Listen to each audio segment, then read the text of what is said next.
ओम मृत्युंजय महादेव त्राहि मां शरणागतम जन्म मृत्यु जरारोगे पीड़ितम क्रमवंदनाय। ओम नमः शिवाय। श्रावण मास, जिसको सावन का महीना भी कहते हैं, श्रद्धा, आस्था, भक्ति से ओतप्रोत होकर के लाखों की संख्या में कांवड़िए गंगा जल लेने के लिए जाते हैं। यह पावन यात्रा जिसका कांवड़िए वर्ष भर प्रतीक्षारत रहते हैं, ऐसे पावन और इस पवित्र कांवड़ यात्रा का हम लोग बनाने जा रहे हैं।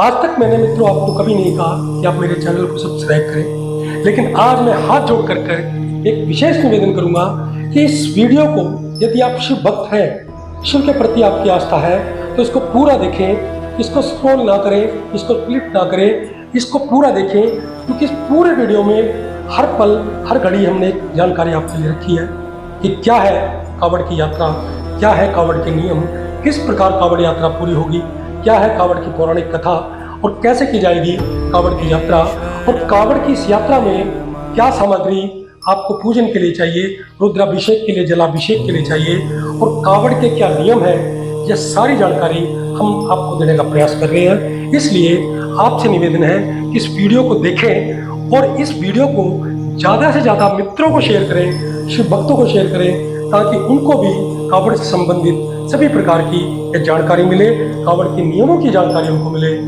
जय श्री राम, वंदे मातरम, भारत माता की जय, वसुधैव कुटुंबकम, हर हर महादेव, नमः पार्वती पते, हर हर महादेव।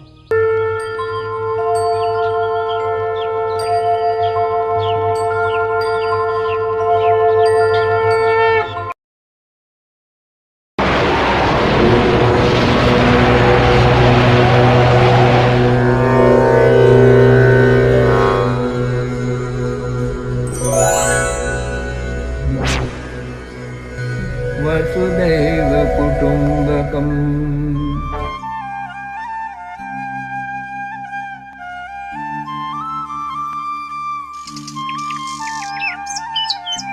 आओ धरोहर को देखें, समझें और जानें।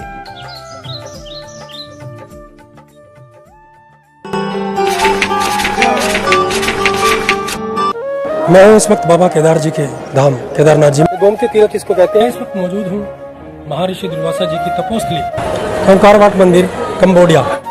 मैं इस वक्त मौजूद हूँ जगन्नाथपुरी के पावन धाम में, महाकाल जी की नगरी काशी विश्वनाथ जी में, विश्व के सबसे बड़े हिंदू मंदिर कंबोडिया में, हिमालय की कंदराओं में हठ योगियों से वार्ता, पीछे उड़ीसा राज्य का कोणार्क सूर्य मंदिर। मैं आज आया हूँ माँ कामाख्या जी के इन शक्तिपीठ पर। क्या देवादिदेव महादेव सदाशिव भोले, उन पर लगा था ब्रह्म हत्या का दोष। कपाल मोचन तीर्थ के जिस सरोवर पर हम खड़े हैं, यह रणमोचन सरोवर है, और रणमोचन सरोवर के बिल्कुल ठीक पीछे अगर आप देखेंगे तो गुरुद्वारा साहिब त्रिकुटा की पहाड़ियों पर स्थित है ये माँ वैष्णो देवी भवन।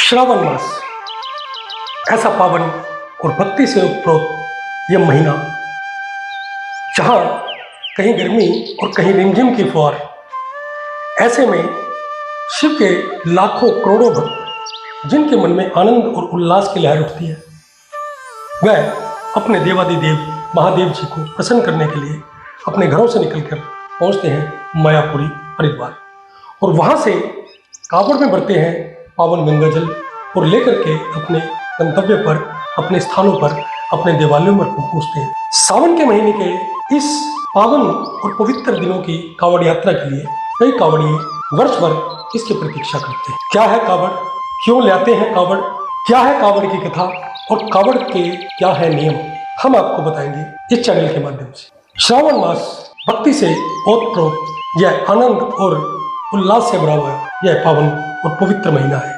इस महीने में होती है शिव की भक्ति और शिव को किया जाता है प्रसन्न। श्रावण मास आस्था, भक्ति और श्रद्धा से भरा यह पावन महीना हिंदू कैलेंडर के अनुसार यह सनातनी 5वां महीना है जिसको श्रावण मास के नाम से हम जानते हैं। अधिकतर लोग इसको सावन का महीना कहते हैं। अंग्रेजी कैलेंडर के अनुसार यह जुलाई और अगस्त के बीच में आता है। सावन के महीने में कहीं गर्मी तो कहीं रिमझिम की फुहार होती है और लाखों करोड़ों शिव भक्तों के मन में उठती है एक आनंद और उमंग की लहर।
जिसमें शिव भक्ति से उत्प्रोत होते हैं शिव के भक्त, और ऐसे लाखों भक्त निकल पड़ते हैं अपने घरों से मायापुरी, जो कि सब पुरियों में एक प्रमुख पुरी है जिसको हम हरिद्वार के नाम से जानते हैं। वहाँ से भरते हैं पावन कलशों में गंगा जल और इसको कावड़ के रूप में लेकर के अपने अपने गंतव्यों पर रवाना होते हैं। इसको कावड़ कहते हैं। उल्लेखनीय है कि कावड़ शब्द सभी जानते हैं, लेकिन कावड़ क्या है, कावड़ कितने प्रकार की है, कावड़ क्यों ले आते हैं और कावड़ ले आने के नियम क्या है, बहुत सारे लोग इन प्रश्नों से आज भी अनजान है। बहुत सारे शिव भक्त शिव की कृपा पाने के लिए या शिव की भक्ति में सराबर हो कावड़ उठा लेते हैं, लेकिन कावड़ के नियमों से वे अनजान रहते हैं। हम इस चैनल के माध्यम से आपको कावड़ की कथा, कावड़ को लाने का अभिप्राय और कावड़ को लाने के जो नियम पौराणिक काल से हैं वे आपको सब बताने का प्रयास करेंगे।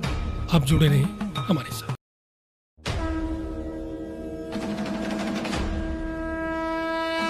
हम सबसे पहले बात करते हैं कि कावड़ है क्या।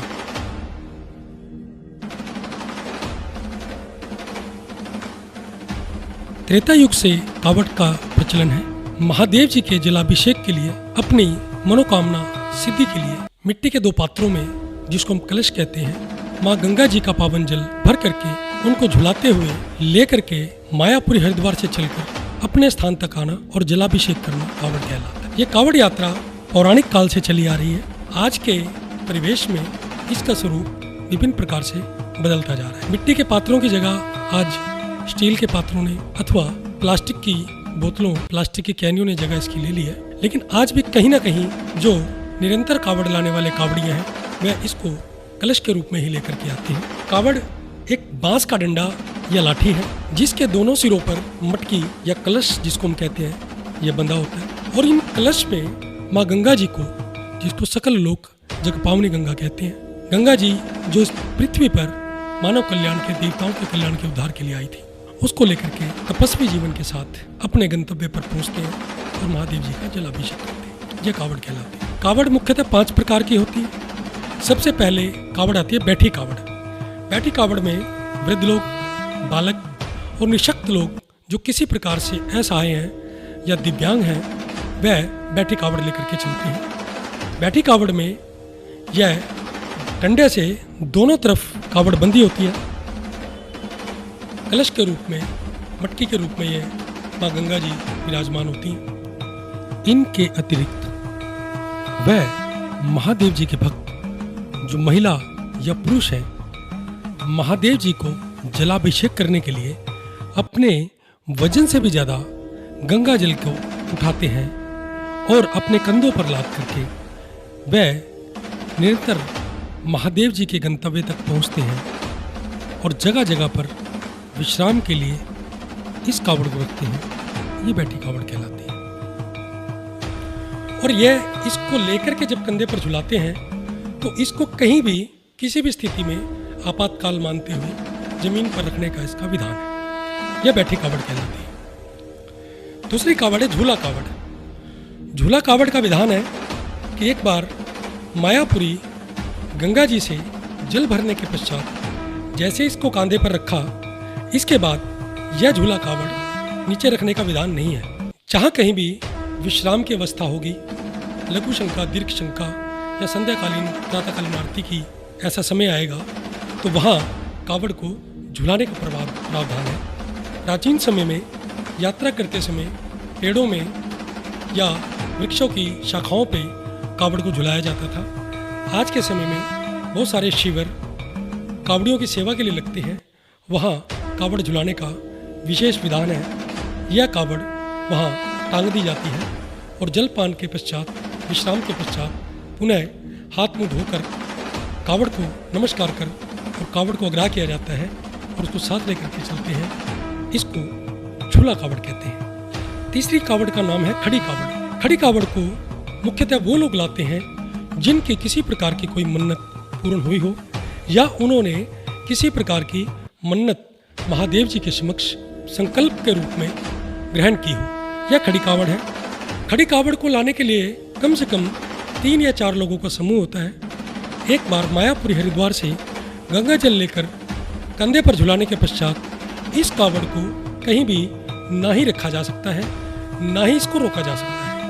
यह निरंतर झूलती रहेगी और चलायमान, गतिमान इसको रखना पड़ेगा। इसलिए इसको लेने के लिए 3 या 4 लोगों का एक समूह जाता है, जो कि परस्पर बदल बदल कर इस कावड़ को अपने कंधे पर झुलाते हैं और विश्राम की स्थिति में एक कावड़िया इसको अपने कंधे पर लेकर के खड़ा रहता है और निरंतर इसको हिलाता रहता है ताकि इसकी गति चलायमान अवस्था में बनी रहे। यह खड़ी कावड़ है। इसके पश्चात आती है सबसे मुश्किल दांडी कावड़। दांडी कावड़ वो कावड़िया लाते हैं जिनकी मनोकामना या तो पूरी हो गई हो या उन्होंने मनोकामना के लिए इस कठिन कावड़ यात्रा का, जो कि दांडी कावड़ है, इसका संकल्प लिया हो। इसमें भी 3 या 4 लोगों का समूह होता है। इसमें कावड़ को कंधे पर नहीं रखा जाता, बल्कि कावड़ को एक विशेष पात्र में, जो कि जमीन से कुछ ऊपर उठा हुआ होता है, यह साधक के साथ साथ कावड़िए के साथ साथ चलता है। और इसमें कावड़ लेकर आने वाला व्यक्ति विशेष जो कावड़िया है वह दंडवत यात्रा करता है, यानी कि लेट करके इस यात्रा को पूर्ण करता है, जिसमें 30 से 40 दिन का समय लगता है। और समूह के लोग ऐसी स्थिति में उसके साथ चलते हैं। एक बार लेटने के बाद उस कावड़ को वहाँ रखा जाता है और पुनः उठाकर जब वह अगली पारी में लेटता है तो इसको वहाँ इस तरह से इसको गतिमान रखा जाता है और अपने गंतव्य तक पहुँचाकर अपनी मनोकामना पूर्ण करने हेतु भगवान शिव को अर्पित किया जाता है। ये चौथी कावड़ है। 5वें कावड़ के विषय में इसका कोई पौराणिक उल्लेख नहीं है। यह आजकल के युवाओं ने प्रतिस्पर्धा के तौर पर इस कावड़ को एक अपने ही नियम के अनुसार बना लिया है। इसका नाम इन्होंने रखा डाक कावड़। डाक कावड़ का मतलब इन्होंने ये रख लिया कि एक बार मायापुरी से हम जल उठाएंगे और इस जल को निश्चित समय में इतने घंटे, इतने मिनट में हमने अपने गंतव्य तक पहुंचाकर महादेव जी को जलाभिषेक करना है। इसके चलते बहुत सारी दुर्घटनाएं भी हो रही हैं और इस प्रतिस्पर्धाओं में आपस में रंजिश भी हो रही है। इस कावड़ में बाकायदा कम से कम 25 से 30 लोगों की टोली चला करती है, जिसमें छोटा ट्रक, एक छोटी गाड़ी, 2 या 3 मोटरसाइकिल ये साथ में होती है। मायापुरी हरिद्वार से एक बार इस कावड़ को, जो कि एक शीशी के रूप में लगभग 12 इंची से 18 इंची यानी 1 या 1.5 फुट से के करीब एक बोतल होती है, और इसको जैसे ही कावड़ वहाँ से पूजन के पश्चात उठाई जाती है तो निरंतर कुछ लोग इसको लेकर के दौड़ना शुरू कर देते हैं और उनके साथ साथ चलती हैं उनके साथी कावड़ियों की मोटरसाइकिल, और वे निरंतर दौड़ते हुए इस कावड़ को पिछले हिस्से से, क्योंकि इसका एक नियम है, कभी भी कावड़ को आगे से नहीं बदला जाता। हमेशा कावड़ को, चाहे कोई भी कावड़ है, उसको अपने पिछले हिस्से से, अगर झूला कावड़ है तो कंधे से जब उसको दूसरे कंधे पे लिया जाता है तो गर्दन के पिछले हिस्से से, और जब अन्य कावड़ को भी जब लिया जाता है तो एक कमर के पीछे से इस कावड़ को लिया जाता है। यानी कि जब दूसरा कावड़िया इस डाक कावड़ को अपने साथी से ग्रहण करता है तो कावड़िया भागते हुए, क्योंकि लगभग यह दाहिने हाथ में कावड़ रहती है, यह कमर के पीछे से लेते हुए इसको बाएं हाथ में लेकर के अपने साथी को यह देता है और निरंतर दौड़ते हुए इसका साथी इसको ग्रहण करके अपनी गति को गतिमान करता है और वह कावड़िया मोटरसाइकिल पर बैठ के उस गाड़ी तक पहुंचता है और अपना विश्राम करता है। एक के बाद एक निरंतर कावड़िया दौड़ते हैं, सबका समय निश्चित होता है और अपने समय अनुसार सब दौड़ते हैं और यह डाक कावड़ कहलाती है। यह 5 प्रकार की कावड़ियों ने अपने अनुसार महादेव जी के जलाभिषेक के लिए इसको लेकर के आते हैं। अब हम आपको बताएंगे कि कावड़ के नियम क्या हैं।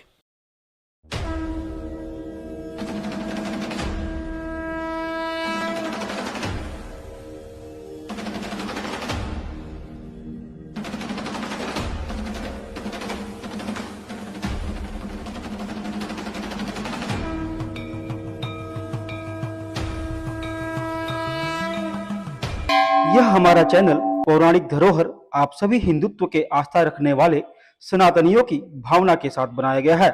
इसमें आपको यज्ञ, पूजन पद्धति, ग्रंथों में वर्णित स्थानों के बारे में सनातनी जानकारियों को साझा करने का प्रयास है। कृपया अपने सभी परिचित बंधुओं और जागरूक लोगों को इस वीडियो को शेयर करें।